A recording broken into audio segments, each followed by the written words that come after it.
राष्ट्रीय गोकुल मिशन 3,400 करोड़ का, इसमें बेसिकली कैसे हम प्रोडक्टिविटी बढ़ाएं, कैसे कैटल की मिल्क प्रोडक्शन की प्रोडक्टिविटी बढ़ाएं, उसके ऊपर काम किया गया है।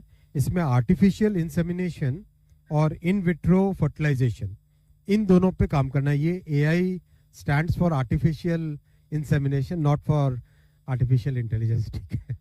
तो ये वो वाला है, राइट। और इसमें कई कंपोनेंट्स हैं प्रोग्राम में, ये सारे कंपोनेंट्स आपके सामने रखे हुए हैं। बेसिकली नेट किस तरह से कैटल की जो प्रोडक्टिविटी है उसमें उनके जेनेटिक पॉइंट ऑफ व्यू से, क्रॉस ब्रीडिंग के पॉइंट ऑफ व्यू से, कई तरीके से, बहुत साइंटिफिक है ये सारे के सारे। और इसमें टेक्नोलॉजी का भी बहुत बड़ा उपयोग है। और इसमें फील्ड में किस तरह से आर्टिफिशियल इंसेमिनेशन के पूरे इंफ्रास्ट्रक्चर को, पूरे नेटवर्क को कैसे बढ़ाना, उस पर बहुत बड़ा जोर दिया जाएगा, जिससे कि किसानों को अपने गांव में ही या गांव के आसपास ही सबसे जितनी हो सके सुविधाएं मिल सके।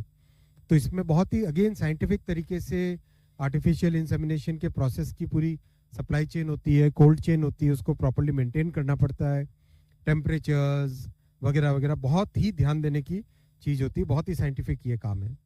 और इसमें डिजिटलाइजेशन का भी बहुत ध्यान रखा जा रहा है। इसमें national digital life stock mission, ये भी इसका पार्ट है, इस प्रोग्राम का बहुत इंपॉर्टेंट पार्ट है, क्योंकि डिजिटल टेक्नोलॉजीज को यूज करना और उससे किसानों को बेनिफिट ज़्यादा मिले, वो इस पूरे थीम का एक मेजर पार्ट है।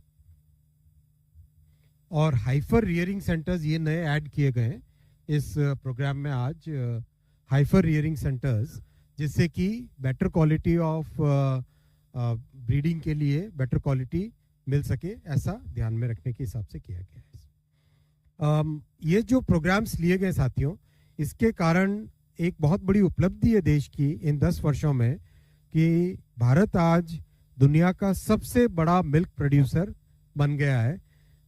239 मिलियन टन प्रोडक्शन था 23-24 में, 24-25 में नेचुरली इससे ज़्यादा होगा। 8.5 करोड़ फार्मर्स हैं जिनकी इनकम ऑगमेंट होती है डेयरी एनिमल्स के प्रोडक्शन के कारण। लाइवस्टॉक सेक्टर आज फास्टेस्ट ग्रोइंग सेक्टर्स में से आ गया है, 13% CAGR है 10 साल में। और जो एग्रीकल्चर एंड अलाइड सेक्टर, हमारी इकोनॉमी के कई सेक्टर्स हैं, उसमें प्राइमरी सेक्टर में एग्रीकल्चर एंड अलाइड सेक्टर है। In that sector the contribution of livestock is now 30%. This is a very big contribution.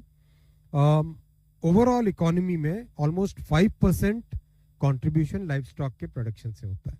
It's a very big thing. Dairy output की value आज करीब 12 लाख करोड़ की इकोनॉमी बन गया है डेयरी आउटपुट। और हमारे देश की जो ब्रीड्स हैं, देश की इंडिजिनस ब्रीड्स हैं रिकॉग्नाइज्ड, वो दुनिया भर में भी मानी जाती है। ब्राज़ील में भी जाओगे तो वहाँ कहेंगे गिर गाय। तो ब्राज़ील की जितनी गायें हैं, जितनी जो मेजॉरिटी ऑफ द कैटल है, उसको गिर गाय बोलते हैं वो लोग, क्योंकि गिर से लेके गए थे, यहाँ से इंडिया से लेके गए थे उस ब्रीड को।